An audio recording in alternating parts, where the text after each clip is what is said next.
If it's Monday night, it is the Wrestling Forum. Hello, friends. It is Ridiculously Over Anthony Floyo sitting in tonight once again for the Hardcore Pipe. I'm Derek Ferreira. Derek notified us just a little bit ago he will not be joining us tonight. He had a family commitment, so he will not be joining us tonight, and he will not be joining us on Friday night for Strictly Sports either. He says he will release the docket within the next hour or so. So hopefully we'll have the docket for Friday night, and I'll get to that when we do our feature content. So I'm sitting in once again. Um, Hopefully my net will hold up because I've had some issues with it over the last couple of late nights, that is. But it's not really the late night yet. But hopefully we'll be fine here. So fingers crossed on that. So with that said, I am joined as always by my esteemed colleagues, of course, the Cerebral Viper, Michael Fletcher, and my partner in crime in the Yes Movement, our resident phenom, the one and only Michael Bullock. So with that said, fellas, let's dive right in. Monday Night Raw was live tonight from the Bankers Life Fieldhouse in Indianapolis, Indiana, the home of the Indiana Pacers. That's where we were tonight. And we started off Monday Night Raw tonight with an in-ring segment. What else is new? But here's the thing. It was not the Authority. Thank Hades for that. It was the Beast Incarnate, Brock Lesnar. Brock Lesnar starts the show along with Paul Heyman. They cut a promo. Well, Heyman really was the one who cut the promo. Lesnar just did his usual shtick. But this segment here, Heyman made the announcement that as part of Brock Lesnar's deal to come back, as part of the negotiation, he had to issue public apologies to Michael Cole and John Bradshaw Layfield. They felt Cole and JBL felt that it wasn't necessary, but Lesnar did it anyways. And then Lesnar teased, going after Cole again, but I know the fans definitely wanted to see that, but nonetheless, Lesnar did that. So yeah. We're just getting a message from Dee Woodson. All right, yeah, take care of that on the other end there. All right. Yep. That's why I was a little thrown off.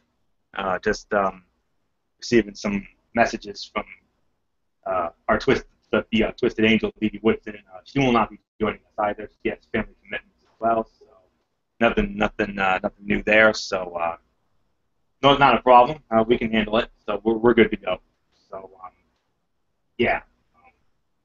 But nonetheless, one of the segments of the night. I mean, in-ring segments. There were 3 in-ring segments. I would probably have to say this was the second best of the in-ring segments, if I'm being quite honest. Because, I thought there was one segment that I thought was better. Michael Bullock, I'll tell you what. Michael Bullock and I, we actually got into this. We actually, in addition to our usual pre-Raw chat, that we do before Monday Night Raw all the time, well, we actually did. We actually tried our hand at commentary a little bit. And I know Fletcher's probably thinking, really? I'm like, I'm the man at this. Because everybody knows, we all know Michael Fletcher's track record when it comes to the commentary there. He is the undisputed number one, as he is our Gorilla Monsoon and our Jim Ross. I'll even throw in Gordon Soley, for God's sake. That's how good the man is. With myself as, Jesse Ventura, a little bit of Bobby Heenan, even though I think of Derek Ferreira as more of the Bobby Heenan, and a little bit of Paul Heyman. Whereas Michael Bullock is like the Jerry the King Lawler, and even the old school Lord Alfred Hayes at times. But, we tried our hand at the commentary, and we had some fun with this segment. And, let me just say it like this. Normally, anytime Heyman grabs the mic, it's usually the segment of the night. But if anybody actually outdoes him, that's a major rarity. And I kind of felt he was a little bit outdone by a segment later on in the night. You guys know where I'm going with this. Bullock, you especially, because we had some fun with that segment as well. But nonetheless, Heyman just goes to show you why we all know Paul Heyman. He is the best when it comes to the promos and when it comes to the mic work. There's nobody better. But when it comes to overall body of work of a segment, one segment was better. But this was a great way to start off start off Monday Night Raw from Indianapolis tonight. So yeah, that's pretty much all I can say about that. So that said, I'm going to throw it up now to my partner in crime in the Yes Movement and our one and only phenom, Michael Bullock. Long time no see there, Bullock. What do you say? Just tell me and tell our fans what you told me about this segment. You like this segment as much as I did. Just reiterate on that. Uh, yes, of course. Hello, friends. This is the Phenom and the Vice President of the Rhode Island chapter of the Yes Movement, Mike Bullock, here for another edition of the Wrestling Forum. Delighted to be here as always. Me and Florio. Besides us getting into our usual Raw pre-chat, we actually tried to do some commentary during the show tonight. This was one of them, and you know what? I actually do agree with you, Florio. I thought this was the second best segment of the night. I mean, normally when Paul Heyman he grabs the mic, he's always money on the mic, and trust me, he was money on the mic again. But actually, he was outdone, and it was from a segment that we're going to talk about later on. But still, anyway, I mean And here's the thing that I told Florio. When Paul Heyman speaks, everybody listens.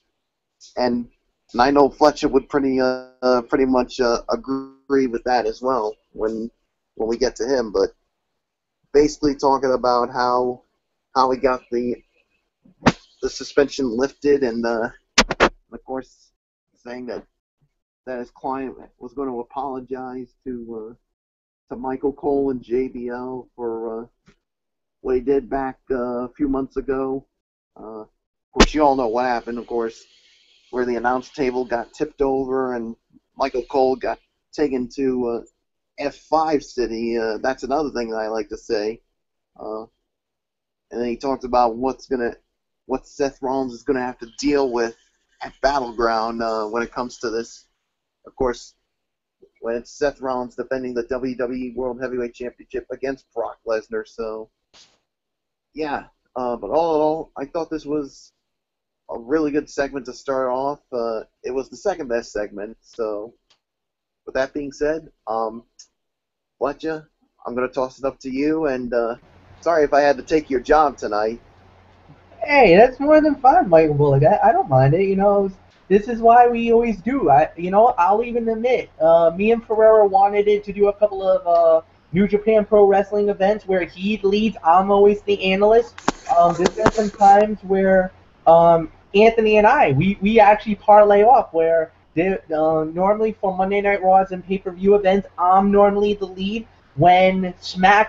Actually, we tried a couple of times where I was the colored commentator, the evil color commentator, while Anthony was the goody two-shoes lead commentator for SmackDown. We actually did a couple of SmackDowns where we reversed. So no, I mean it's fine. It's good, and plus your friendship is actually your friendship that you and Anthony have is actually longer than mine's and Florio. So no, I'm not gonna. I don't just get angry over that. I say you guys wanted to have fun. You guys had fun with it. If you guys enjoyed it, then hey, that's good for you guys. So no, I don't get offended by that.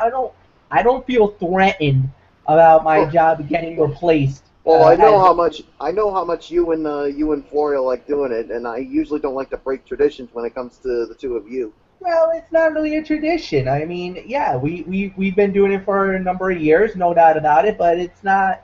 But there's always good change, because remember, there was even times where Gorilla Monsoon and Jesse the Body Ventura didn't work together. There were times where Vince McMahon and Jesse had to be separated. There was times where Gorilla and Jesse had to be separated. So this is one of those times. So no, I don't feel like it.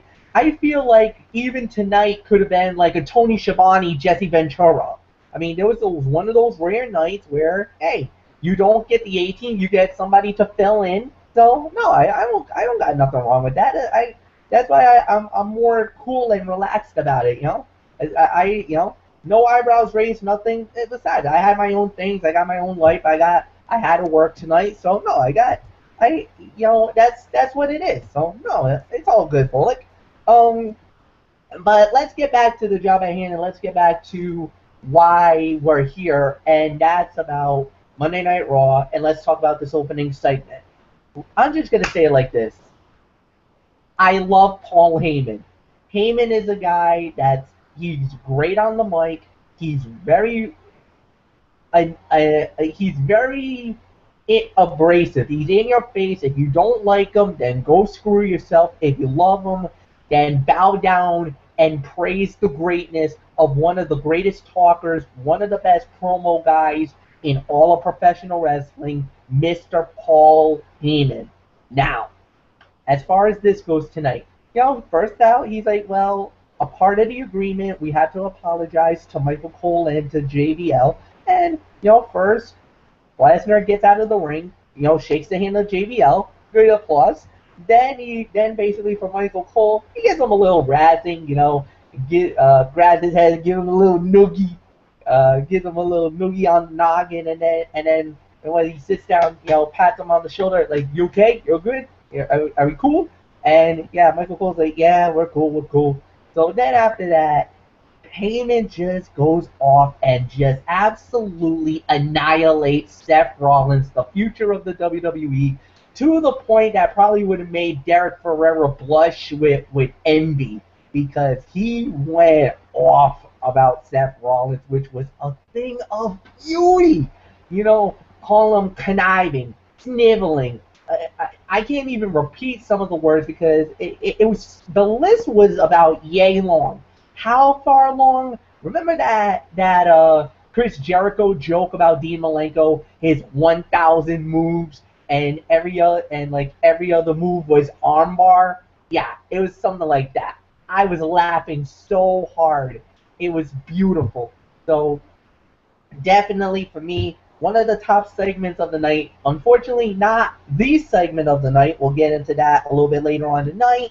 But this was a great way to start Monday Night Raw. If I wasn't jacked up before then, I was definitely all in at the very start. So great start for Raw. And once again, Paul Heyman is he's just a genius, man. He's a freaking genius. Now I know there's a few people, especially in the wrestling forum community, including a couple of super fans, that disagrees with me about Paul Heyman. I'm not mentioning names, but I know there's a few out there that doesn't like Paul Heyman. I get it. He can be annoying sometimes. But let me tell you, man, when this guy's on the mic, he's money in the bank. Florio, let's move on. No better way we can follow that except move on indeed, Michael Fletcher. And you know what? You're right. I mean, when it comes to what that little commentary that Bullock and I were doing, it was, yeah, you could say it was a bit of Schiavone and Jesse, but I kind of felt like it was more like Vince McMahon and Bobby Heenan, to be honest with you. So, but it worked out. It worked out pretty good. But nothing compares to the commentary that you and I have done, Fletch. So, yeah. So with that said, let's move on to our first match of the night. It was the Lunatic Fringe, Dean Ambrose, going one-on-one with Corporate Kane. The winner of the match in 11 minutes and 20 seconds, it was Corporate Kane. And how did he do it? Shaughority Ananigans. Yes. Well, it rhymes with Shaughority Ananigans. Michael Bullock will tell you all about that. Because Michael Bullock, it's all yours. You lead off. Man, Florio, I always get a kick out of you when you do that. But anyways, I thought this was a fine match for what it was. I'll give it maybe about 2.25 to maybe 2.5 stars. Thought the match was good for what it was. But of course we had the proper way to say is authority shenanigans. Of course we had Seth Rollins coming out, and we were like, okay, what's he doing out here? And then all of a sudden, it looked like it wasn't going to work out because Dean Ambrose basically it's the suicide dive on Seth, and then just when it looks like he's probably going to put Kane away, Seth Rollins basically grabbing the leg, and then Kane with a choke slam on Dean Ambrose from the top rope, and that's how he gets the three count here. And obviously, some people think this is a way for Seth Rollins to try to get the Authority back together, of course, for his matchup against Brock Lesnar. So, of course, we'll have to wait and see what happens as we go throughout this review. So, 2.25, 2.5 stars. Good match for what it was. Fletch, I give it to you. I can only give it 2 solid stars. I mean, yes, the match was good, no doubt about it. I'm not gonna book on that. You know, once again, Seth Rollins sticks his nose where it doesn't belong, trying to mess with Dean Ambrose. Okay, I get it. But he also is trying to do something else. He's trying to help Kane because he wants to make Kane feel like, look, I'm wrong. I was wrong with everything that happened. I'm sorry for what I did.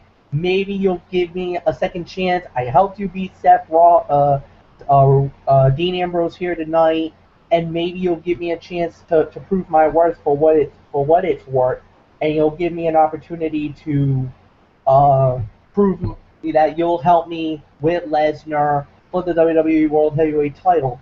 And it seemed like to me it was a backfire. Holy backfire, Batman, because Kane didn't bite on the bait right away.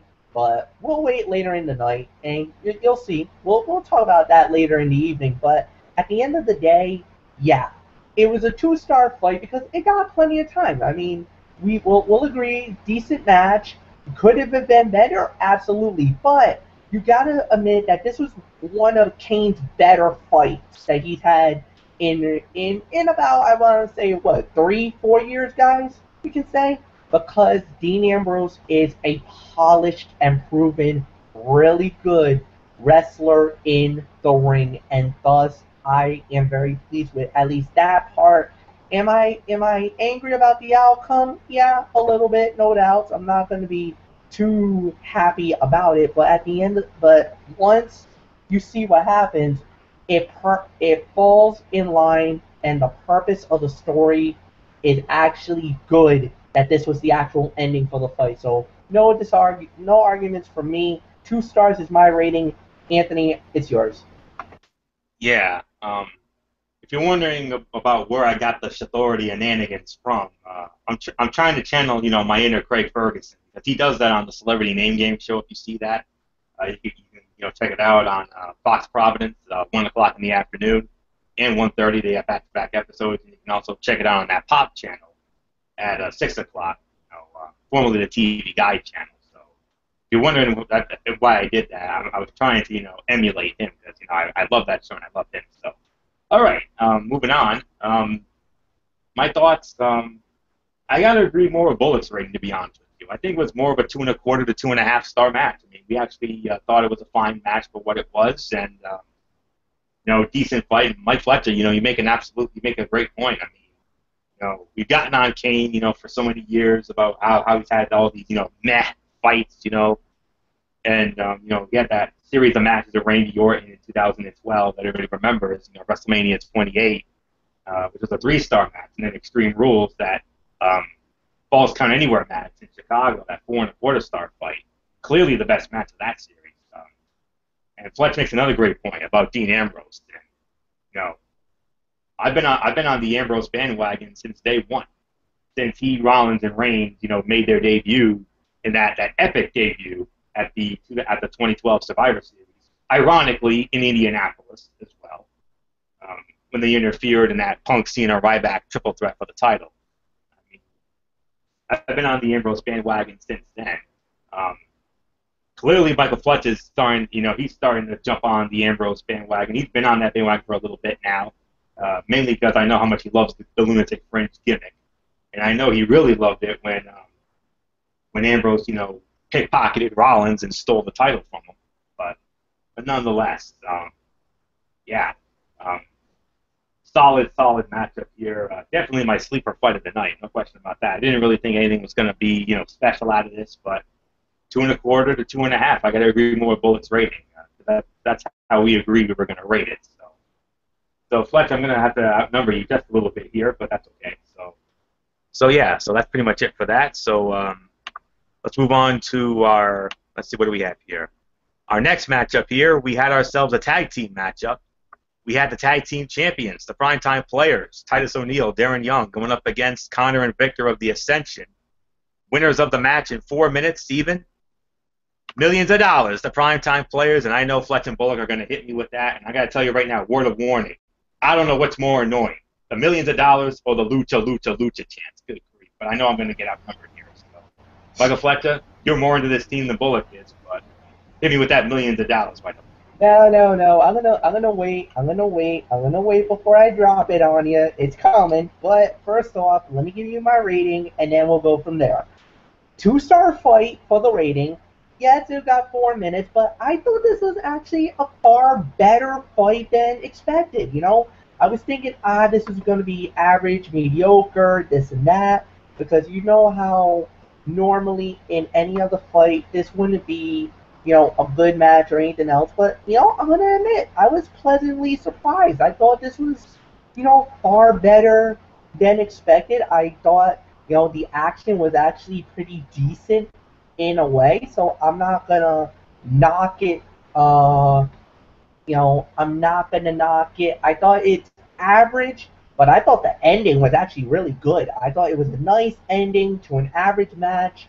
And you know what? I gotta give a lot of love to Titus O'Neil, because I thought he was definitely the MVP in this fight.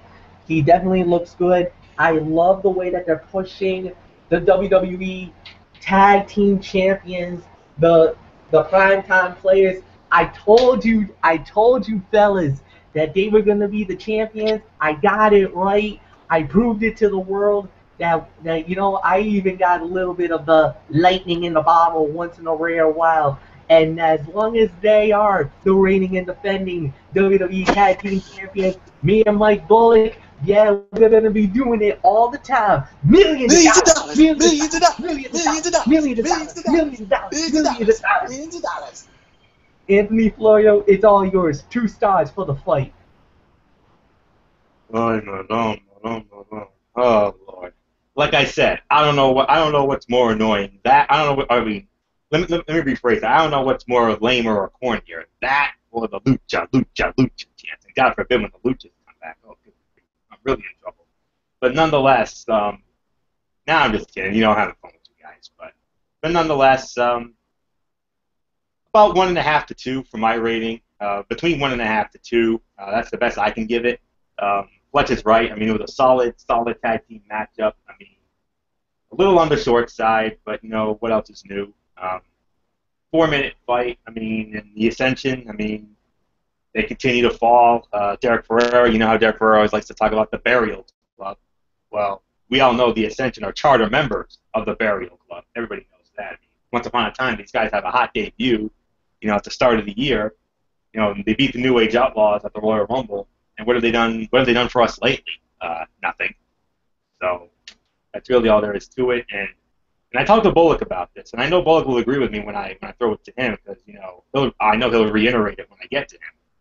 I said one of the reasons why the Primetime Players are getting pushed as tag team champions, I have to say it's one of the reasons why is because of the fact that Titus O'Neil was recently was the winner of the Celebrity Father of the Year award, and I think because of that they want to reward him and Darren for that, and also because, you know, Primetime Players, you know, one of the best tag teams to never hold the World Tag Team Championship, and obviously they finally did it. You know, they won the titles from the New Day, so there you have it. I mean, and Michael Fletcher has been high up on this team since day one. Me, not so much, but hey, they've proven me wrong. And anytime you prove me wrong, and you know I don't impress easy. Everybody knows that. You guys know that especially. I do not impress easy, but I've definitely been impressed with their body of work as of late. I mean, but hey, yeah, they're still the champs. That's all that matters. Besides, the titles weren't even on the line anyway. But at least we're seeing champions go over a non-title match. That's a good thing. And we'll get more into that in a little bit when it comes to a certain Kane, if you know what I mean. So with that said, 1.5 to 2 stars between those two is my rating. And Michael Bullock, reiterate what I just said earlier, what we talked about. Yeah, first off, I gotta give you my rating. I do agree it was a 1.5 to 2 star match, and going into this, I thought this was gonna be another one of your typical meh or average, mediocre matches, but this actually turned out better than what I expected. I mean, you gotta give the primetime players credit, and you also gotta give a little credit to the Ascension. I mean, they got a little bit of good action here when it comes to this, and yeah, like me and Florio talked about during our chat, the reason why that they put the titles on the primetime players was because of that Father of the Year award that Titus O'Neil got. Uh, you did see it during the broadcast that he got the award, and because of that, that's probably the reason why they put the titles on them. And I know some people there are probably like saying, "Oh, why didn't you do it the first time they were the primetime players?" Well, they were.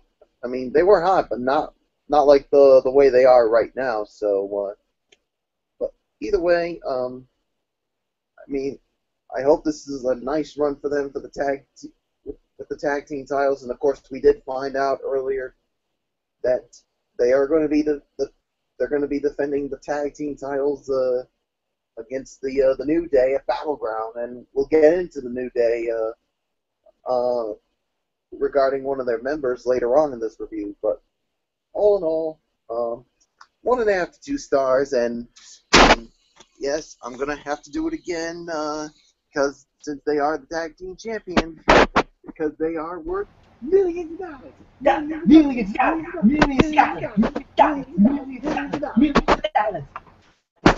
All right, Florio, we spared you enough, so let's move on to the next segment. Oh, Bullock, you're killing me, man. You're killing me here. I thought we were the yes movement here. Good grief. Oh, don't worry, Florio. We're still the Yes Movement. Okay. Oh Lord. Oh Lord in heaven. All right. All right. Where were we here? All right. Moving on now. We have ourselves. We had ourselves another main event matchup here. It was the Celtic Warrior and Mr. Money in the Bank, Sheamus, going one-on-one with the master of the Superman Punch, Roman Reigns, and according to my notes here, apparently Sheamus was the winner of the match via a countout in an even 17 minutes. So apparently we have a result. Bullock and I thought there was no result, but apparently it's an apparent. They're saying Sheamus was the winner via an apparent countout at 17 minutes. The reason for that is, of course, Bray Wyatt got involved once again. Another eerie, creepy moment with Bray Wyatt, having a little tea party there, like a little girl would. You would think he was talking with Roman Reigns' daughter or something, but no, there was nobody in that other chair. And Roman was like, "I've had enough of this. I'm out of here." And then he runs to the back and goes after. Was going to go after Bray Wyatt, but by the time he got to that room, Bray Wyatt was nowhere to be seen. Michael Bullock called it something out of a horror movie. I call it. It reminded me of back in 2001 when I know Bullock remembers this, and I know Fletcher will remember it. Fletcher, I asked Bullock about this earlier, and I know you remember this as much as I do, and him too. The invasion angle, when the invasion angle started, when Diamond Dallas Page was stalking The Undertaker's wife, Sarah. Oh, yes, I remember that very vividly now. Yes. That scene. Videotaping her and everything in all, if it was in the market, even it got really creepy at one point because didn't she go into like the bedroom or something, or taking a shower or something at one point? I mean, it got really creepy at one point. And don't forget the photos. And don't forget all those photos that DDP, took of Sarah, and the Undertaker, got in the room there. But and then Taker went on one of his rampages. But nonetheless, that's what that segment was. That's what that was all about, post match. But as far as the match is concerned, initially we were going to give it. Bullock and I were going to give it an NA, But apparently, since there was a result here, I guess, they didn't even bother with the count-out finish, obviously. But to me, since my notes say we had a count-out victory for Sheamus, I'm going to give it the rating that initially Bullock and I were going to give it. We thought it was I thought it was a 2.5 to 3 star match, and I hate to say it, by default, I got to call this the fight of the night, to be honest with you, because even though none of the other matches really felt like fight of the night, worthy. This was the closest to it. Initially, we were going to give it an NA because we thought there was a non-finish, but apparently there was a finish, and according to my notes. So I'm going to give it 2.5 to 3 stars for the effort, and by default, the fight of the night, because there was some good action, there was some good near falls in there. There's only one gripe I do have, honestly.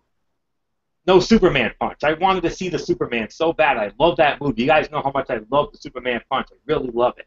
But unfortunately, we didn't get to see it. That bothers me. That hurts. So that's really all there is to it. So to me, since we had a result apparently, it's a 2.5 to 3 star fight, and by default, the fight of the night. So because none of the other fights, like I said, were fight of the night worthy as far as I'm concerned. So with that said, Michael Bullock, I guess we had a result here. So what do we say now? Yeah, like you said, Florio. Originally, because we saw that there was no count out, we were originally going to give this. There was no count out. I thought this was via stoppage. I was going to give this match an NA because. Yeah, well, because there was no result, I was going to give this. We were going to give this an NA, but I guess now because we have a result, I'm going to have to say 2.5 to 3 stars. I mean, I thought it was a good match. It was really good, and I really wanted to see more out of this. But I do agree. By default, this was the fight of the night, and once again, Bray Wyatt with one of those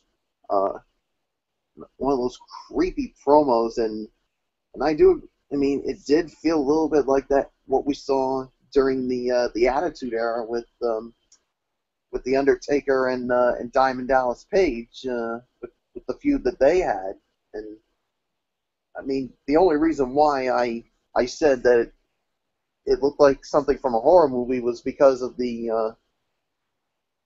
what it said on the wall with all the pictures. That's the reason why I said that. But Bray Wyatt once again trying to get into the head of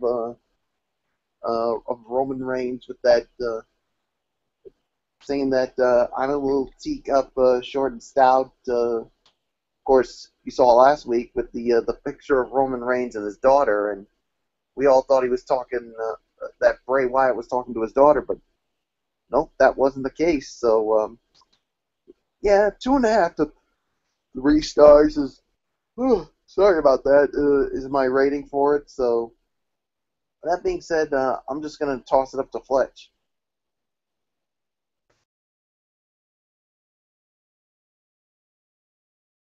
I'm giving it a full 3. It's getting full 3 stars. I thought this fight was very good for what it was worth. Yes, it was an unfortunate ending, but Bray Wyatt kind of provoked in one way or another. And like I said, it was thrilling. It was action packed. It was exciting, and that's what you want to see in a good wrestling match. I mean, what we saw was a thing of beauty. Tonight was a solid match. Yeah, the ending probably was left to desire because I think a lot of people thought this should have been a better ending, but at the end of the day, we got what I felt was one of the best fights of the night. And yes, by default, it is my fight of the night because I'm gonna call it as such, and I really enjoyed it. Um, Once again, Bray Wyatt goes into creep mode, which is sometimes it's really good, other times not so much. I really loved it here tonight, and it really brought out it made this fight relevant. And to me, I'm more excited for this fight than any other fight on the card. Yes, more excited than Cena and Owens. More excited than um more excited than the Seth Rollins versus Brock Lesnar for the WWE World Heavyweight Title. Roman Reigns versus Bray Wyatt is, to me, could be not only the show stealer of the night, but could end up being, in my opinion, if they book this correctly, possibly a match of the year candidate. Now, I'm not saying it's going to be the match of the year, but it could definitely be in the top five for match of the year in our year-end review when we do it this December, in my eyes. So that's all I'm going to say about that. I think this fight is going to be that good, that amazing, and plus the Sheamus versus Roman Reigns. Come on, fellas, classic be a man fight. Are you kidding me, fellas? This was excellent. I loved it. 3 stars. Let's move on. We knew it was a be a man fight, but we wanted you to take that reign there, Fletch, because we all know the be a man fights are your expertise. Everybody knows that. You're the man who coined that term. So yeah. Nothing left to say on that. We will move on. Let's see what we have here. We had ourselves a singles matchup. We had New Day member Kofi Kingston, of course, with Biggie Langston and Xavier Woods, going up against the man that gravity forgot, Neville. Winner of the match in 4 minutes and 25 seconds, the man that gravity forgot, the one and the only Adrian Neville. And now, Michael Bullock, you and I, we talked about Mr. Kingston there and how we feel about his current character, well, his current state, that is. But before that, your thoughts on the match? I mean, we actually had a little fun with this match, especially the ending with that unbelievable red arrow. Yeah, as far as this match goes, I'll say just like the Primetime Players Ascension match. It was about a 1.5 to 2 star match. I thought the match was fine for what it was, and yes, Florio and I we talked about it. We had a little fun with this match, doing a little commentary, and of course there was some good action. Of course, we had the Primetime Players coming out, and then all of a sudden the referee tosses them out, and I'm like, oh, come on now. I mean, and I was like, wait a minute, you're tossing out the Primetime Players, but you're allowing Xavier Woods and Big E to stay out here? That's just not right. And then all of a sudden, the referee turns around and says, you know what? Big E, Xavier Woods, you guys are out of here too. And then Kofi Kingston yelling at the referee, and then Neville takes him down, and then it's one of Fletch's favorite moves, the Red Arrow, to get the 1-2-3 victory. And Florio and I also talked a little something about, of course, about Kofi Kingston. And Fletch, I don't know how you're gonna feel about this, but as far as when it comes to the New Day, I mean, I'm fine with Big E and Xavier Woods going heel, but I'm not okay with having Kofi Kingston turn heel as well, because he was so liked and so respected by fans around the WWE, and I mean, he's impressed us with so many different things, like with what he did in the Money in the Bank ladder matches, with some of the high-flying moves that he leaves us wowed with, and what he does at the Royal Rumble. I mean, with the way somehow he manages to stay in the match. And for some reason, WWE was like, hey, let's not only turn Big E and Woods heel, let's do the same with Kofi Kingston since he's part of the group. Um, I mean, to me, I think they made a big mistake in having Kofi Kingston as a heel. I mean, I think he's better off as a babyface because of the popularity he has. And for WWE to turn a guy who was a fan favorite as a heel, I hate to say it, it's pointless, unnecessary, unacceptable, inexcusable, irresponsible, and borderline reprehensible. And Florio, who do we have to blame for all this? Mr. McMagma. Exactly. Mr. McMagma and the creative team. So, yeah, that's pretty much my little mini rant when it comes to that. So, but the match, 1.5 to 2 stars. Fletcher, I'm going to give it to you, and what do you think about what I just said? Well, normally I would like to agree with you guys, but let me play devil's advocate here. And let me try to reason with you guys a little bit. The New Day just turned heel not too long ago. Don't you think we got to give it a little more time before we say yes or no on this?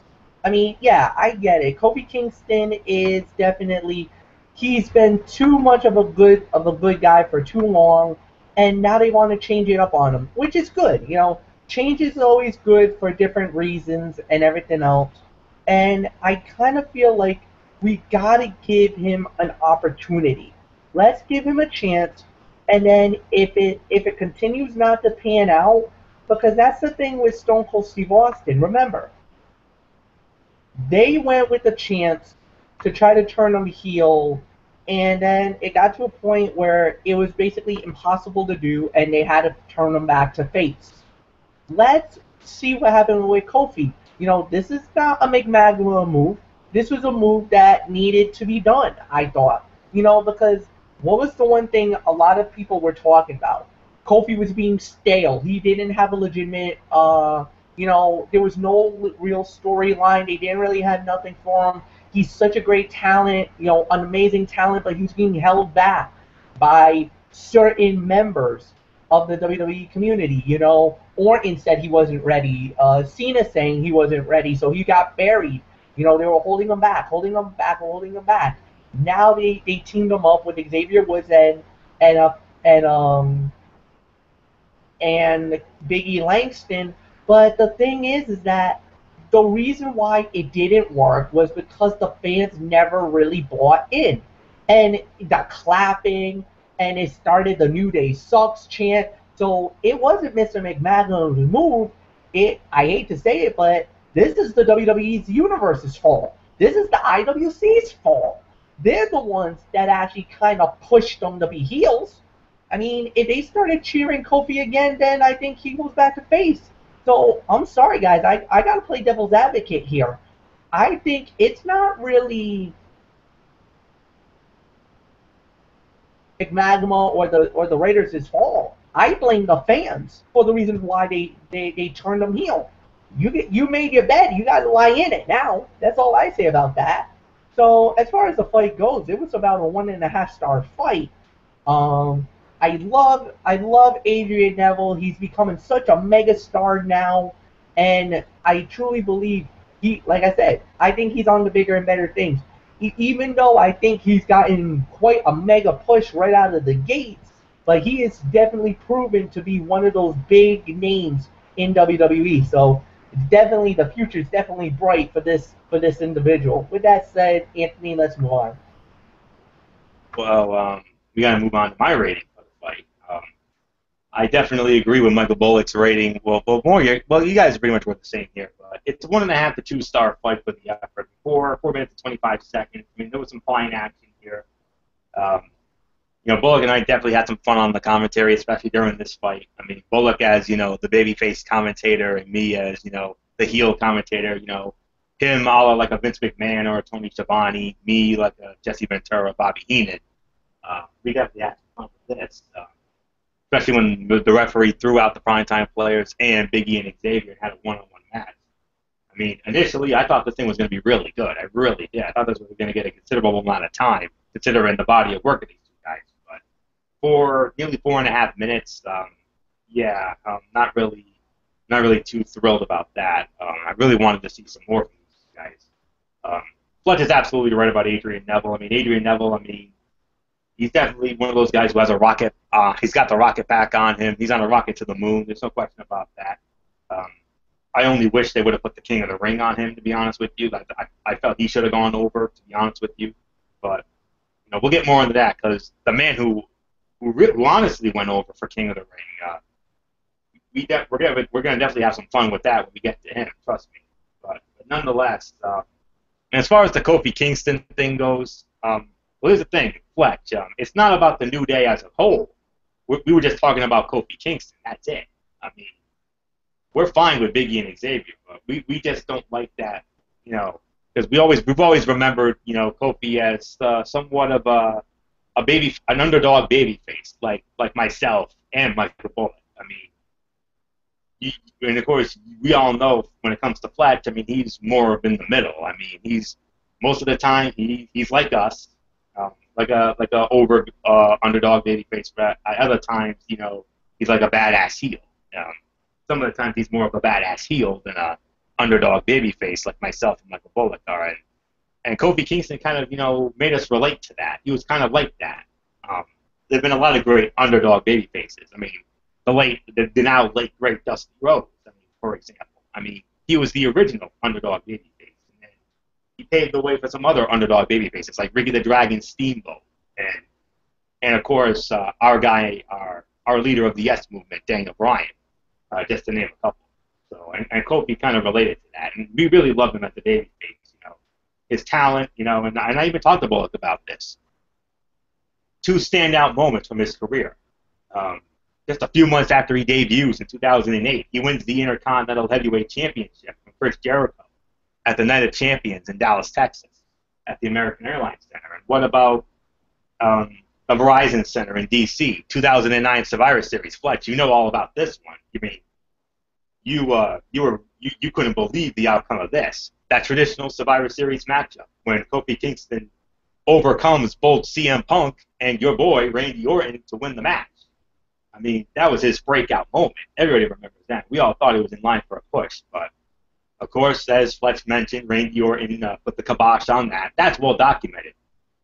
The Cena thing, that's news to me. I never knew Cena felt the same way. I mean, I knew Randy Orton did, but not John Cena. I mean, oh my goodness. But nonetheless, just wanted to get my 2 cents in on that, like Bullock did. So, unfortunately, there's nothing we can do about it. Kofi's going to be a heel for the long term, I guess. So, but I really hope they turn him back to a babyface soon. And I mean, I know he's never ever going to get that monster push that we were hoping for, that main event push. We were really hoping for that, but he deserves better. But you know what? The New Day thing's getting over. I mean, I've said about it. I mean, I've been loving their body of work as of late. I just wish that some things would have gone differently, especially Kofi as that heel with them. But hey, it's working. It's working. So 1.5 to 2 stars for the fight. I definitely agree with that. I definitely agree with that rating. So okay. Well, speaking of the man who actually won the King of the Ring, King Barrett, 1-on-1 with the leader of the Ryder Revolution, Zack Ryder. Winner of the match in 3 minutes and 20 seconds, it was King Barrett. Now, Michael Fletcher, I know how vocal you are about both of these gentlemen, so your thoughts on this match and what you think about their futures, I guess. Well, okay. I mean, this fight didn't really do anything for me. Finally, King Barrett gets back on the winning track, and, like Anthony was saying, and he was very adamant about it. What was happening with Barrett was absolutely ridiculous. I mean, the way that they were treating him, the way they were respecting him, and I mean, I really feel like, yeah, they didn't do any justice. They didn't do nothing right. And yeah, it was an unfortunate thing, and it sucked. It sucked really bad, and it was really, I don't know what there is to say or what to even believe. So now here we are. King Barrett gets a win, and he actually gets the victory, and now he's back on track. And who knows what's going to happen? Who knows what we might be looking at in the very near future. But you know, good win for him. But for me, worst fight of the night, and that's all I'll say about that. Even I could even go as far as dud status. So with that said, Florio, go. Yeah, it's one of. I'm not going to say it was the worst fight of the night, but I thought there was one that was actually worse than this, to be honest with you. But it definitely is one of the worst fights of the night. I definitely agree with you on that. Um, I'm actually going to give it 1 star for the effort because I thought there was some all right action in there, just okay action, nothing really special. But I'm gonna give it between half to 1 star actually, half to 1 star for the rating here.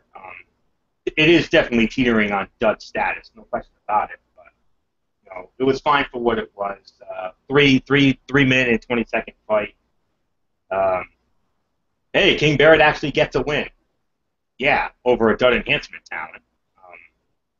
Yeah, that's the only way he's going to get wins nowadays. They put him against dud enhancement talents that are actually lower on the totem pole than he is.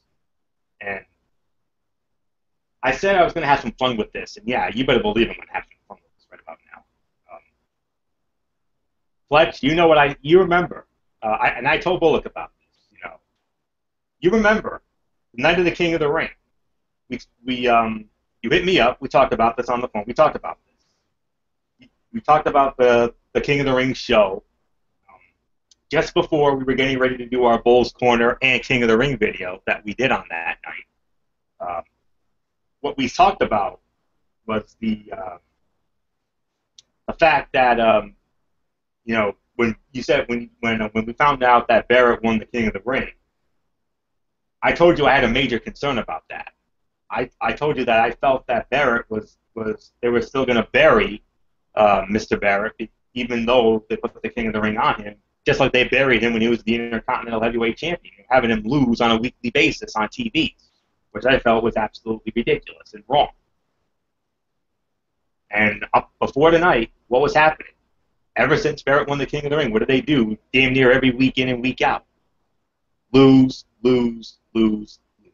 And it was fine at first, but then it just started to get absolutely ridiculous. Even to the point of going under to, of all people, R-Truth. Oh, good Lord. But nonetheless, Barrett gets a win, but let's be realistic here. The only way Barrett's going to get wins nowadays is if he goes up against dud enhancement talents that are lower than him on the totem pole. And apparently, R-Truth is probably a little bit higher than Mr. Barrett is, probably because of seniority status, like we talked about some time ago. But nice to see Barrett get a win. Too bad it was against a dud enhancement talent. Sorry.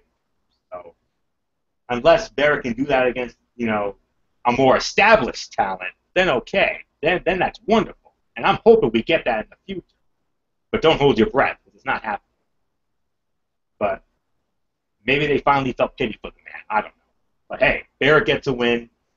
That's the good news. But I'm afraid I've got some bad news. It was against a dud enhancement talent. That's why this was a dud enhancement fight, even though it's a half to 1-star fight. Done, finished. Michael Bullock, it's yours. Yeah, half to 1 star is my rating for the fight. Yeah, I do. I know it sounds a little generous. I know some people are probably going to give this a dud, and rightfully so. But I thought there was some alright action. But yeah, I mean, yeah, King Barrett finally gets a win since winning the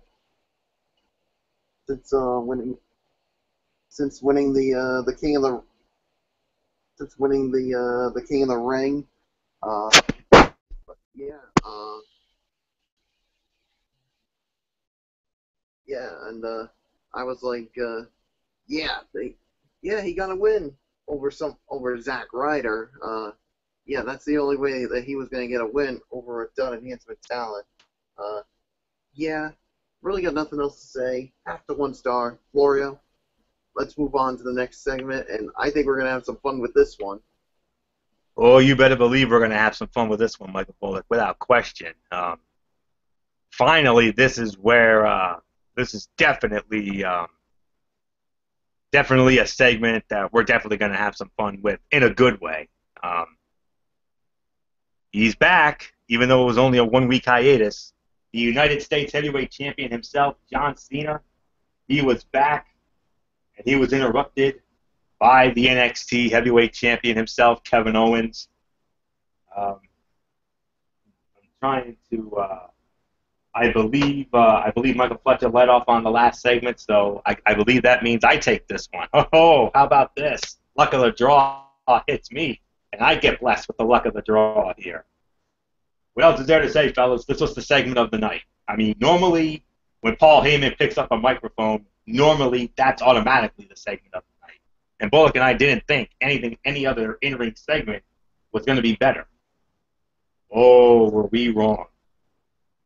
John Cena, another damn good promo. I mean, I'm telling you guys, John Cena has become, I mean, he's getting right up there as one of the best promo guys right now. I mean, I'm really loving his body of work, without a doubt. And then, as if that wasn't great enough, you get Kevin Owens out there, a segment that was already good, just got even better. When you get Kevin Owens out there for his rebuttal, if you will, and then he does the bad mouth on Cena, and fellas, we wanted it. We're going to get it one more time. Cena, Owens, 3. Cena Owens 3 at Battleground, July 19th, St. Louis, Missouri, Scott Trade Center. United States Heavyweight Championship is on the line. Ho, ho, ho. Boom, Lordy. Is this going to be, are we going to have some fun with this one, boys? A fantastic segment. I mean, Cena doing his another passionate promo by Cena. I mean, we love when he does those serious promos. That's what we love. We don't like that over-the-top stuff, that PG poster boy stuff. But this was really good. Another fantastic promo from him. And then you got Kevin Owens with another fantastic heel promo. I mean, Derek Ferrera, he did his sports blog, and he honestly thinks that one day Kevin Owens is going to overtake Seth Rollins as the #1 heel in the WWE. And if he keeps doing what he's doing, he just might be on his way to doing so. Right now, when it comes to the heel side of things, 1A and 1B, Seth Rollins and Kevin Owens. Although you can make an argument for Sheamus as well. Sheamus has been definitely a very good heel, no question about that. I would say those 3 guys are the 3 best heels, and then of course throw in the Authority. So, and those are the best heels in the business today. So, oh, what a great promo by both men. I mean, fantastic. And a show that was starting to, go downhill in a bad way, a show that desperately needed saving, we got it right here.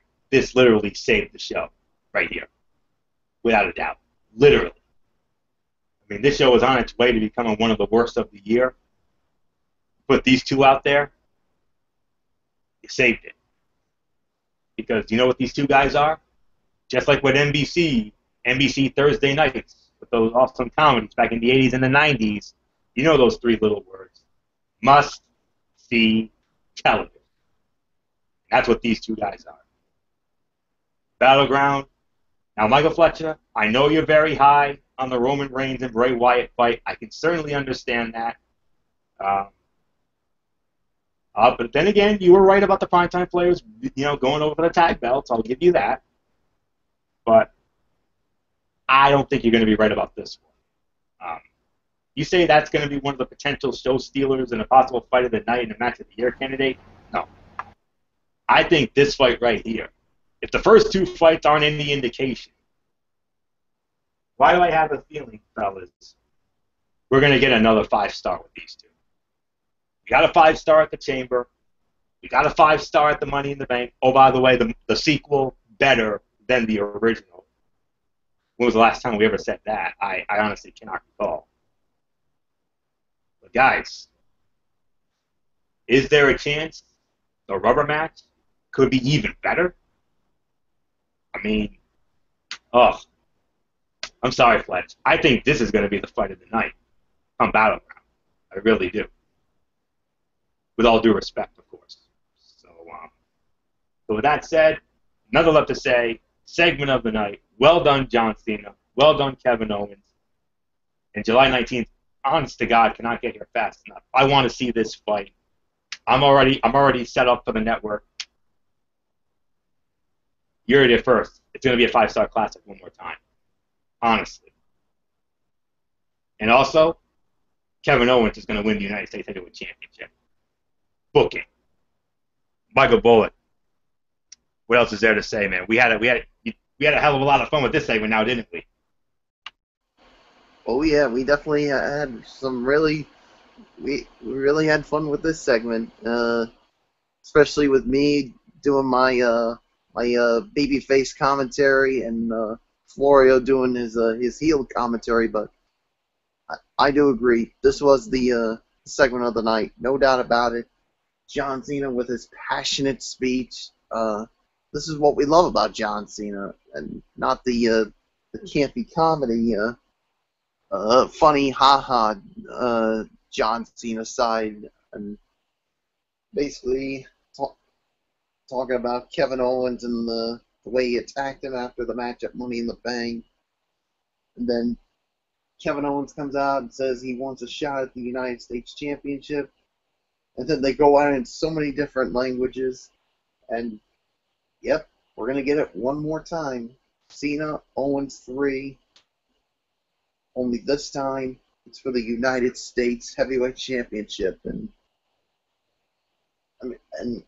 I'm going to have to agree with Florio here, Fletch. I think this is going to be the fight of the night. I mean, the last two fights between these two, I mean, they've been 5-star classics. I mean,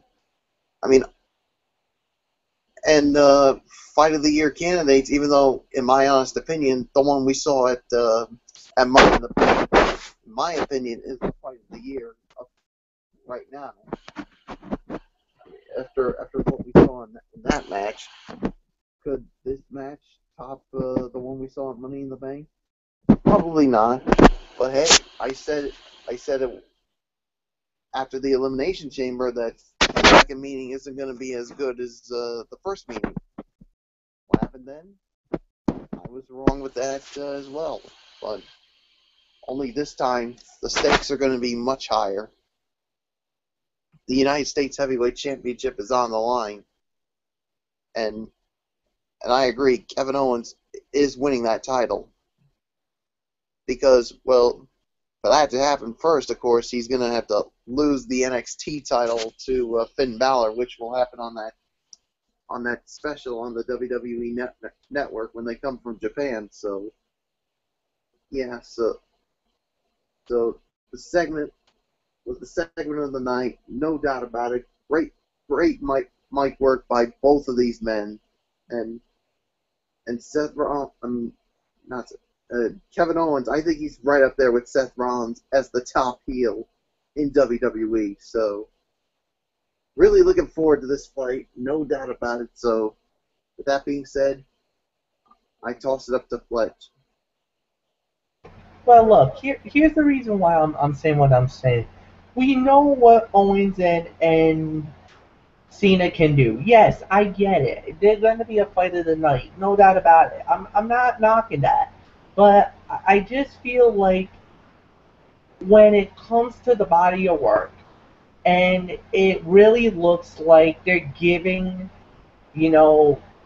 Roman Reigns and Bray Wyatt a main event type push. No, and that's what I'm trying to say. I think they're going to build this as possibly a fight of the night. Now, can I be wrong about that? Absolutely, no doubt about it. But I kind of hope that I am wrong in a way, because I do want to see Owens and Cena tear it down. The first time they did it, it was freaking awesome. The second time they did it, it was even better than the first. Now, can they pull it off with the trifecta? We have to wait and see. Do I think that they can? Absolutely. But, I mean, it's just personal opinion, and that alone. This segment was awesome. This was segment of the night, no doubt about it. You get the hype, you get the excitement, you get everything that you dreamed about in a championship fight. So yes, the United States title is on the line. It's once again proving that the U.S. title is definitely in the mix and it's prevalent. So no, I like it. I like what happened. Nothing more to say. Let's move on.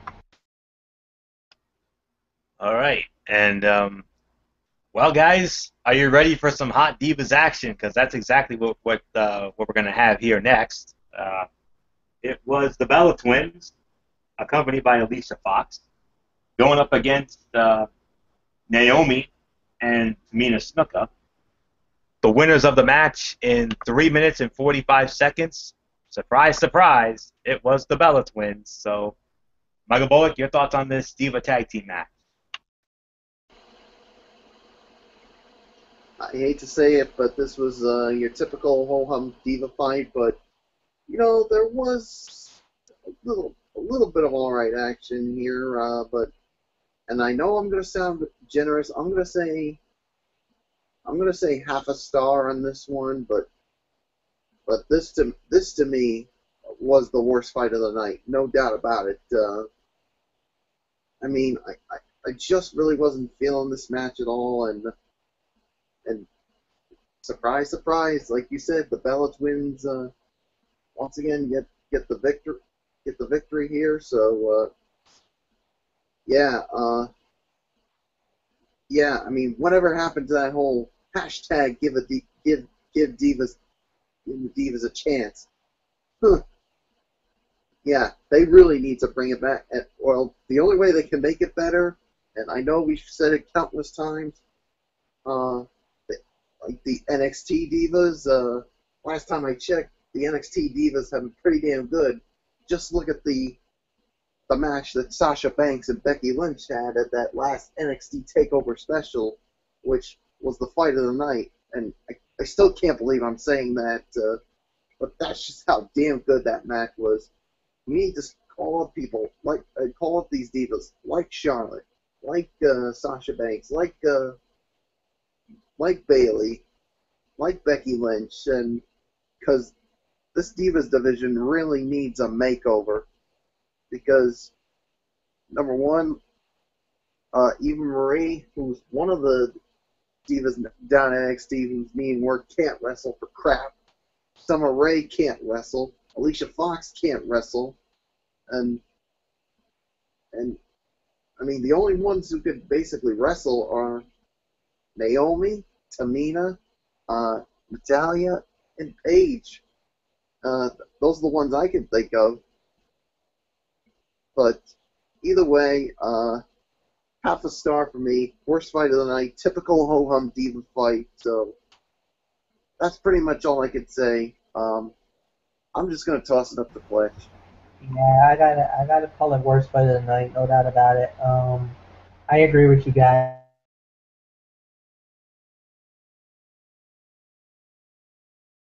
But it didn't pan out the way that we thought it was gonna. And at the end of the day, I mean, it was somewhat of a letdown, somewhat of a. We were hoping for something better. Didn't work. Didn't pan out. Oh well. Too bad. So sad. I guess is the thing that we'll say about that. Hopefully, it's on to bigger and better thing, and hope give it another chance. Hopefully, we'll wait and see what happens. But that's an interesting dynamic to see Alicia Fox now with the Bella Twins. What does that mean for her? Does that mean that are they gonna start trying to work her and mean that her will we'll have to wait and see how this is gonna play out. But it is what it is. Nothing bad to say about that. And Anthony, yours. Yeah, I said there was one fight that was worse than that match, that last match we got in. Um, this was it. Um, this was teetering on dud status, but this was about. I'm gonna say also right around the half to 1 star once again. Um, it was fine for what it was, but the Divas, I mean, they're just an absolute mess right now, and it's a damn shame. Um, We got all these divas who are either not getting any airtime at all. Divas like Emma and Layla who are not getting any airtime whatsoever.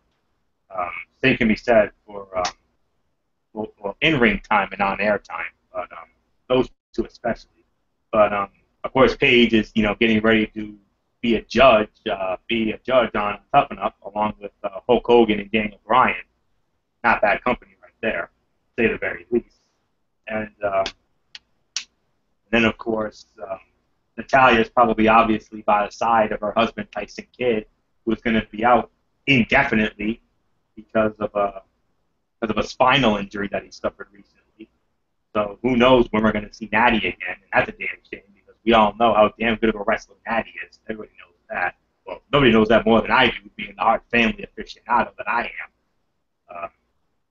Trust me, I know the woman. I know how hard the woman works. Trust me, and that whole family altogether. But obviously, she's going to hopefully get Tyson Kidd, back to health sooner than later, which would be great. But oh boy, what a mess. Once again, the Bellas continue to rule the division one more time. Surprised much? No, I'm not. So yeah. What's going to happen now? I don't know.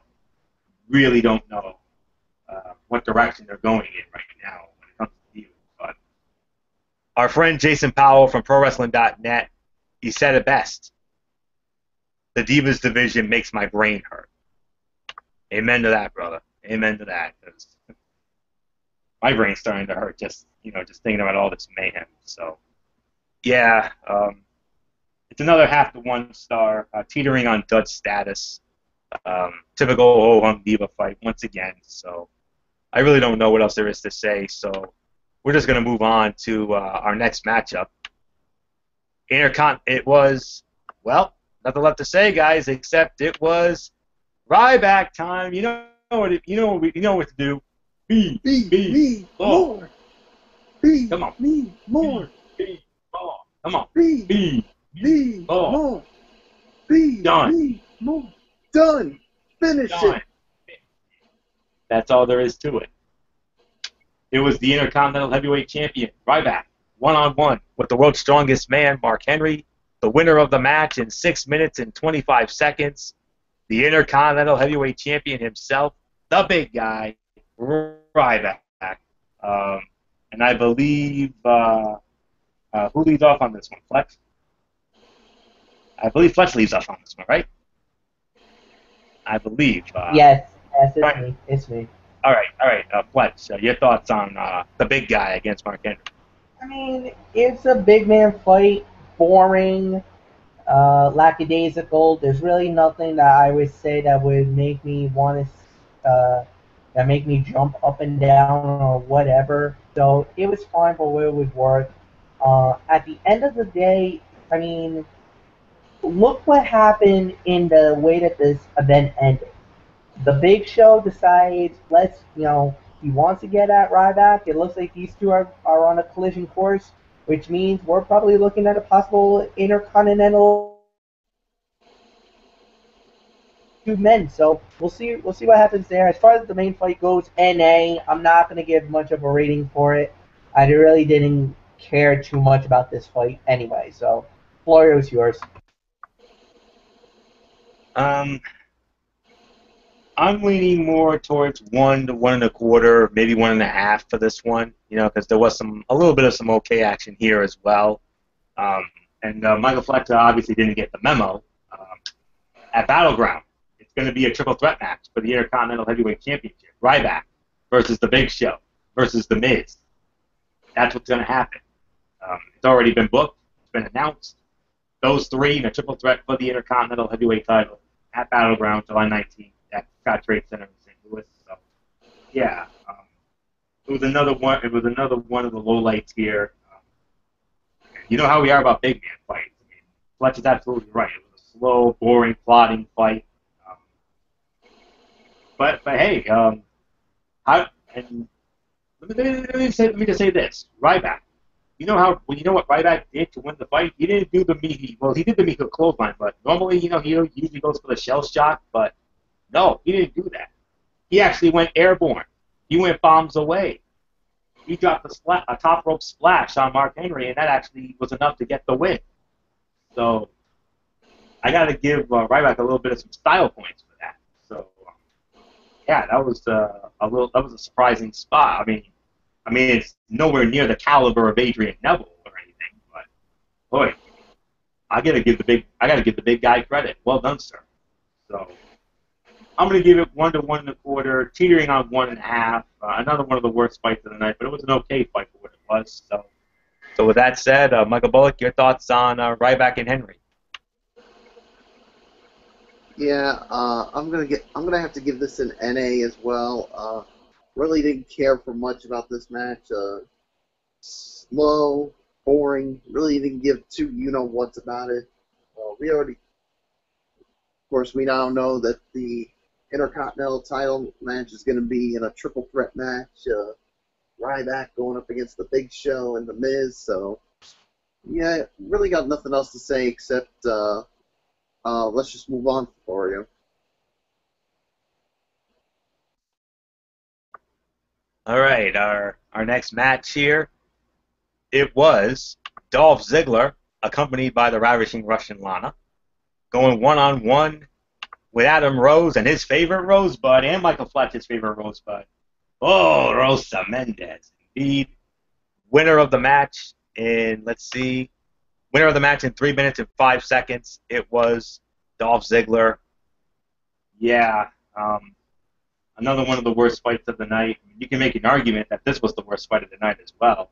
I mean, here's another fight that teetered on dud status.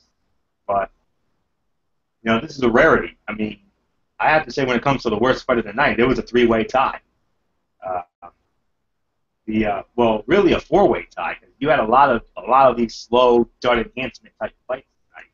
This is another one of them. This is another one of those half to 1-star fights for the effort. I mean, everybody knows Adam Rose is on a ticket to Nowhereville. Everyone knows that. Dolph Ziggler actually gets a rare win. I mean, nice to see him get a win. But here's another case where post-match was better than the match itself. Dolph Ziggler and Lana, not only did they have a public display of affection, but this is something that I've honestly been wanting to see, since Lana set foot in the WWE with Rusev last year. Lana let her hair down. Rapunzel, Rapunzel, let your hair down.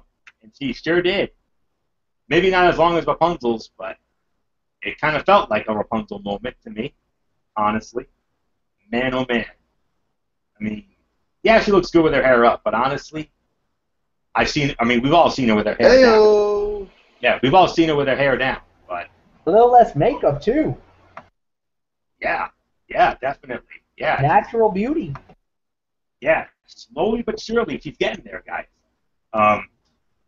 But I said this to myself, and I'm going to share this with you guys. What I said to myself when I saw this. When it comes to Lana, I mean, when it comes to her and Ziggler, I'm fine with it, honestly.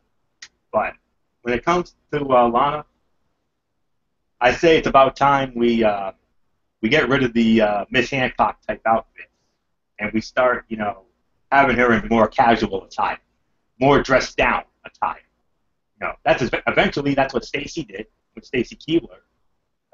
She was in the Miss Hancock attire for forever and a day, and then she finally let her hair down, and then she started to dress, more casually, more dressed down. Even though it was more on the risque side. But remember, we're in a PG environment now. We're in a PG environment, guys. So I'm sure they can find a way to make Lana, look, like that sexy, irresistible woman that I think she is, and everybody, and a lot of men feel the same way. So, man, oh man, Lana definitely shined tonight. She let her hair down, and then backstage, Rusev absolutely loses his mind. So much so he threw his crutches around, and then he fell on his ass. And then who ends up showing up out of nowhere? Summer Rae. I mean, I was like, are they really going to put Summer Rae and Rusev together? I honestly thought Summer Rae was with the Miz, since Summer Rae helped Miz, beat, Miz Sandow for that in that match for the Miz brand nonsense. But could we be seeing? Could we maybe in the future see Summer Rae and Rusev together? That would be an interesting pairing. I would definitely be intrigued to see where that goes. But remember, and Summer Rae said those little words. I remember she said it. Lana's not worth it. Wow. Okay. So definitely intrigued to see where this goes. It's too bad Rusev's injured, because I think he and Ziggler could have had some damn good fights. I really do. So, once Rusev comes back, then I think we'll definitely rekindle that sucker, and then we'll get that Ziggler Rusev feud. Maybe we'll get some matches right around the time of SummerSlam, Night of Champions, or whatever. So, but this was another half to 1 star fight, another one of the worst fights of the night. But the post match, damn sure a lot better. And Lana made like Rapunzel. She let down her hair. And damn, she looked good doing it. My. So with that said, Michael Bullock, your thoughts on Ziggler and Rose? Yeah, it was about another half to 1 star match. I mean, yeah, it was fine for what it was, but man, after the match, Lana comes in and basically lets her hair down, and then they basically her and Dolph start lip locking together, and as soon as Lana did that, especially with the hair being let down, I'm like, oh, Floria was probably wishing that it was him that was doing that and not Dolph Ziggler, because it seemed like she looks beautiful, and especially not with a lot of makeup on, but you saw Rusev after basically being crushed, and then Summer Rae comes up and says she's not Lana's just not worth it. So so there's really nothing else to say. Half to 1 star. Fletcher, it's yours. 1 star for the effort, no doubt about it. I can't disagree with what you guys have been saying, but that was actually, it was very interesting. Well, I'll say it like that. I mean, could it have been better? Yes. Could it have been more exciting? I'll agree with that. But, I mean, it felt okay for what it was worth. I don't know what else there really is to say. So with that said, let's just move on. And we move on to our final segment of the night. Oh, we lost Michael Bullock. I don't know what's going on there. But I'm sure we'll get him back in a matter of moments. Yeah.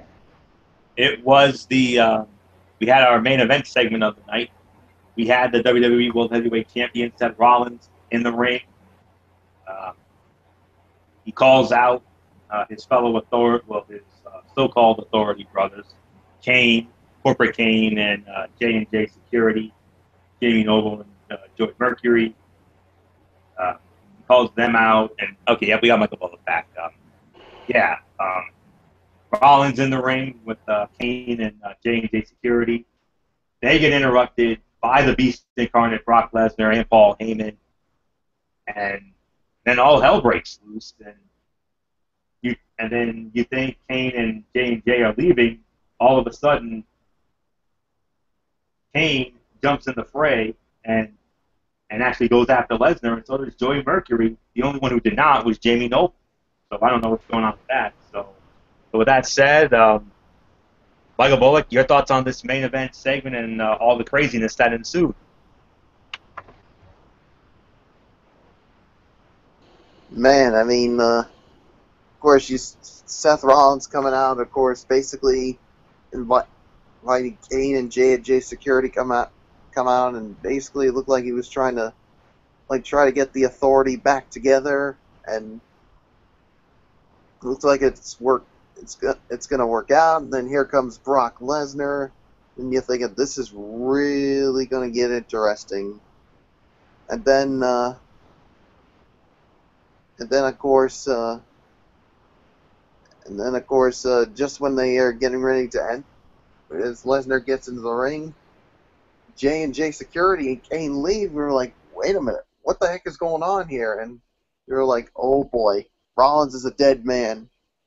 And then all of a sudden, Kane comes back in, and then you see the beatdown begin of Brock Lesnar and Kane with not one but two choke slams to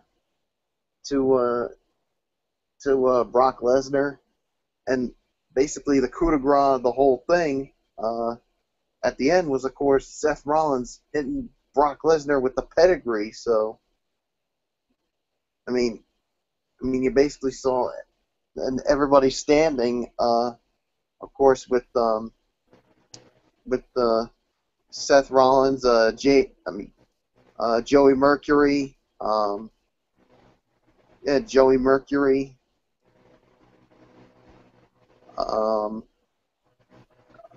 Kane, and Seth Rollins, and everybody's wondering, what happened to Jamie Noble? Well, I actually found out some breaking news that Jamie Noble got hurt during the beatdown at the hands of Brock Lesnar. So, yeah, well, this is what it says here. Jamie Noble was either injured or part of an off-camera injury. Well, hold on, I just lost it there for. I'll try to pull it back up if I can. So, yeah, the statement that I saw says Jamie Noble was either injured or part of an off-camera injury angle during the conclusion of Monday night's edition of Raw. After Brock Lesnar slammed Noble into the barricade outside of the ring, Noble remained motionless for several moments until ringside officials attended to him. Joey Mercury ended up making it back into the ring for the authorities' attack on Lesnar. However, Noble was never shown on camera again. Noble was stretchered out of the arena and to the back. We should have more of this on this story on Tuesday morning. So, yeah, so very interesting situation there. So, for this segment, I thought it was a really good segment to close out this edition of Monday Night Raw. So, Fletcher, your thoughts on the segment and the Jamie Noble injury? Yeah, unfortunately, yeah, I was very concerned about it as well. I think you guys pretty much said everything that you needed to say about it. What happened was that, yes, Jamie Noble did get hurt. There is reports that he did indeed suffer an injury. They don't know if it was a back injury, a neck injury. They're really trying to monitor the situation right now. What happened was Brock Lesnar did grab Jamie Noble and basically buried him right into the barricade. And he did get seriously hurt. We don't know the full extent of the injury, though. I think they're going to be very precautionary as usual, especially with back and neck injuries. But, you know, it was a solid segment for what it was worth, and it looks like the Authority is indeed back together. So, or at least some members of the Authority is back together. So it was definitely a great way to end what was, I guess you could say, a very lackluster Monday Night Raw, but still decent for what it was worth. So, Anthony, it's yours. Well, I thought it was a strong way to close the show, honestly. It was a strong close to a show that was filled with more slow moments than memorable moments, to be honest. The live crowd was hot for Lesnar. The beatdown drew heat. And I'm going to be honest with you. I was actually kind of surprised that we actually got some physicality between Lesnar and Rollins going into the pay-per-view fight. I honestly thought this bill was going to consist mostly of asking the viewers to pay their hard-earned money to see Lesnar get his hands on, of course, Seth Rollins, who, as we all know, is intimidated. But I love the beatdown. I wouldn't want to see Lesnar. I don't want to see Lesnar take many beatings, but it was a multi-man attack, and there's no doubt about it. Lesnar's going to destroy everybody involved by the time this is over. Let's not kid ourselves. And they're all definitely going to be taking first-class trips to Suplex City.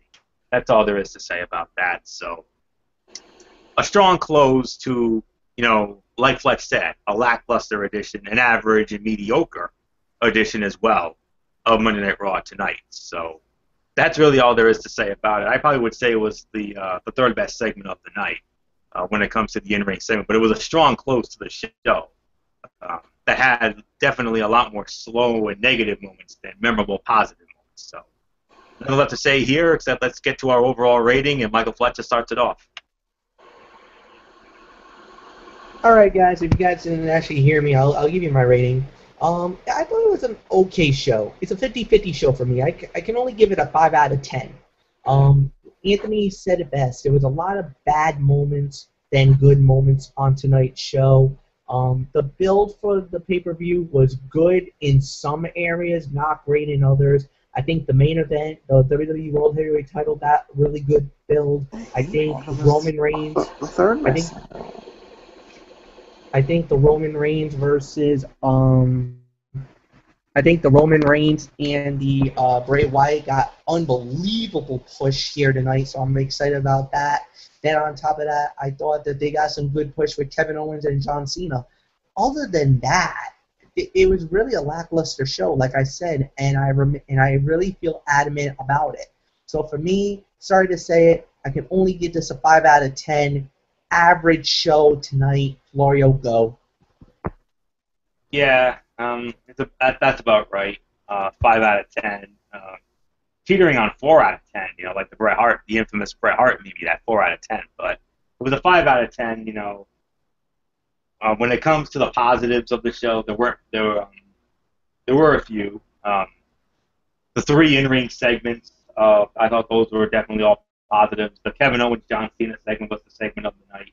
Second best segment was Paul Heyman, cutting that promo with Brock Lesnar at the start, and then the main event segment, the little authority beat down there.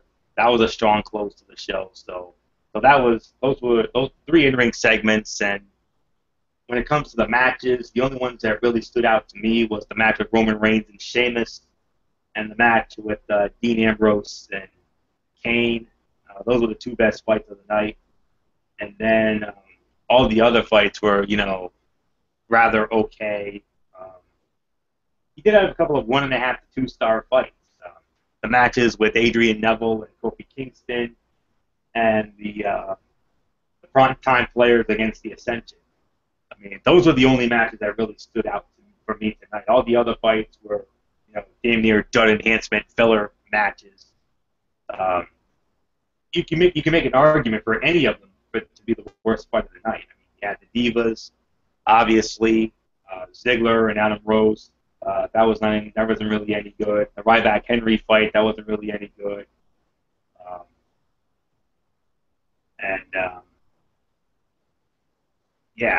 The Barrett fight, obviously, Barrett and Zack Ryder, that wasn't really any good either. So, all those other matches were really rather on the meh side of things. But what really saved the show tonight, and I'll say it again, the segment with John Cena and Kevin Owens. I mean, that was absolutely fantastic. I mean, these 2 guys are must-see television, and I've got all the reason to believe that these guys are gonna give us another 5-star classic of a match come Battleground next month. So, as we look at the card for Battleground, I mean, as of now, we have Seth Rollins against Brock Lesnar for the WWE World Heavyweight Championship, John Cena against Kevin Owens for the United States Heavyweight Championship, triple threat match for the Intercontinental Heavyweight Championship, Ryback, The Big Show, and The Miz. The tag team titles on the line, The New Day challenging the Primetime Players, and then, of course, that big singles match with Roman Reigns against Bray Wyatt. I'm also expecting, when it comes to what other matches we could get, I'm also expecting probably some silliness with Barrett and R-Truth. I don't know why. I hope I'm wrong on that. But without luck, we're probably going to get that. There'll probably be something with the Divas, I'm sure. I really don't know what's going on with that. We'll have to wait and see because we all know how much of a joke and a mess that division is. Sorry to say. And I'm also expecting a match between Randy Orton and Sheamus. That's really what I think. As far as Dean Ambrose is concerned, I really don't know what they have in store for Ambrose, but that's pretty much all I can think of when it comes to the Battleground card as of now. So, but Michael Fletcher makes a great point. So, and because of those in-ring segments and those couple of good matches, it is a 50-50 show. I'll give it a 5 out of 10 as well. So, Michael Bullock, your overall thoughts on this Raw tonight? Yeah, I thought this was a 5 out of 10 as well. Like you said, you had some okay matches. Like you said, the fight of the night being Roman Reigns and Sheamus, and you also had some alright matches with Neville and Kingston and the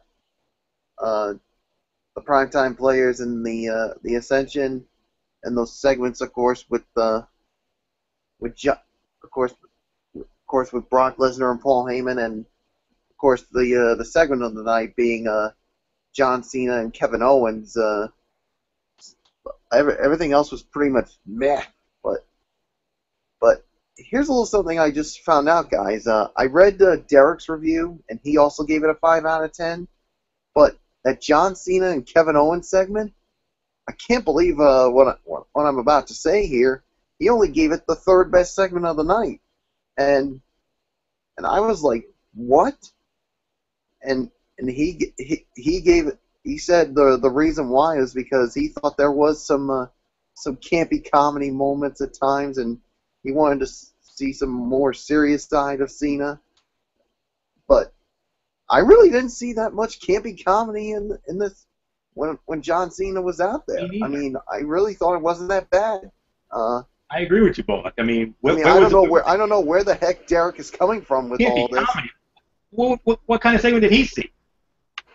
Yeah. I hate to say it.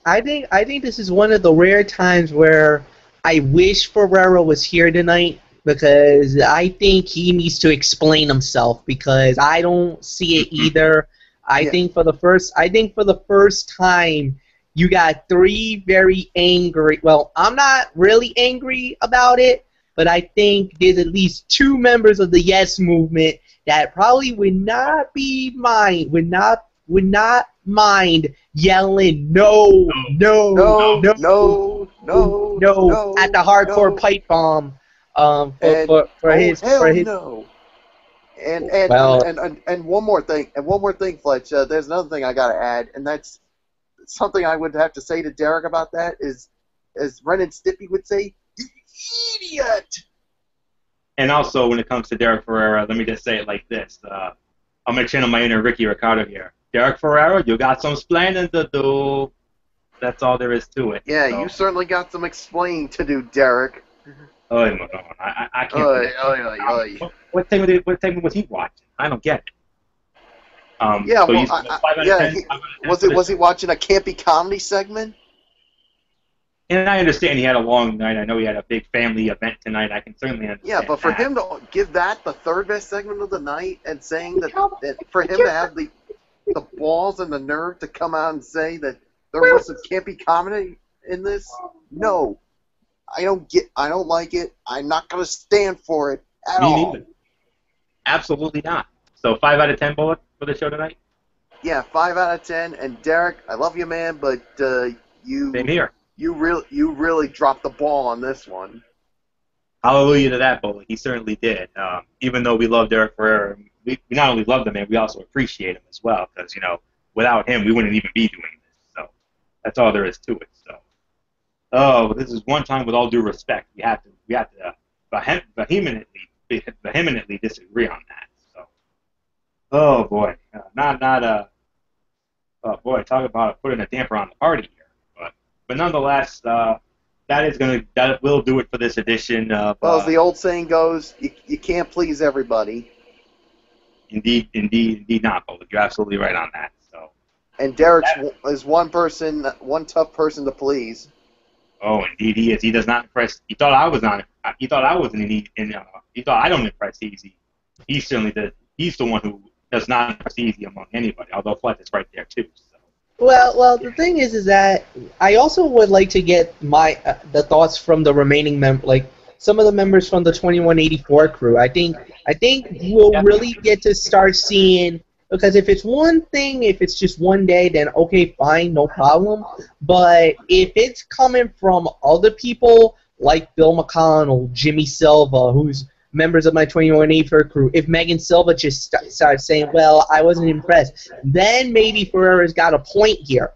But if Ferrera's out here on an island and he just basically is going off on his own and there's no backup, then he's got some explaining to do. But if some other people starts to step forward and start saying, well, I could see where Ferrera's coming from, maybe we might have overscored it, then we're gonna have to give him, a pass on this. But that's why I think we got to reserve judgment before we start jumping on down his throat about this segment. Let's just say it like that. Of course. All right. Now let's put the bow on this edition of the Wrestling Forum here. So that's exactly what we're going to do. Wrestling Forum for this evening has concluded. We appreciate you all tuning in.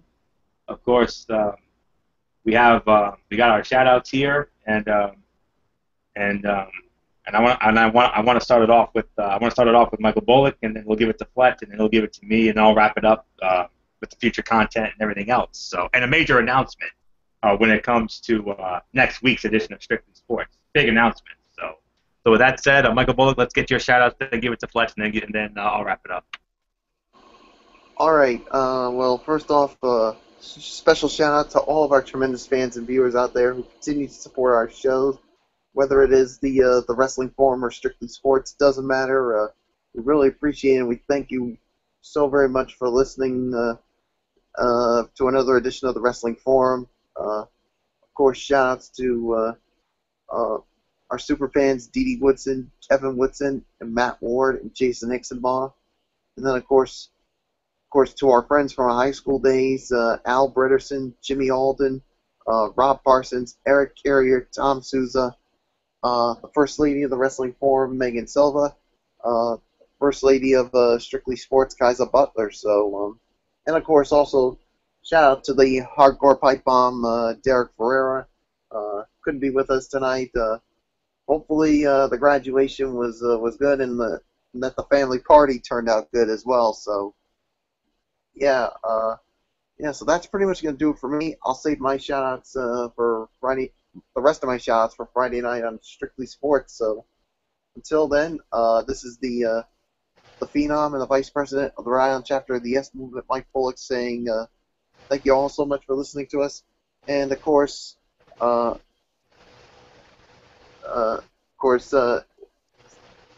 know the routine. Thumbs up. Talk to you later. Yeah.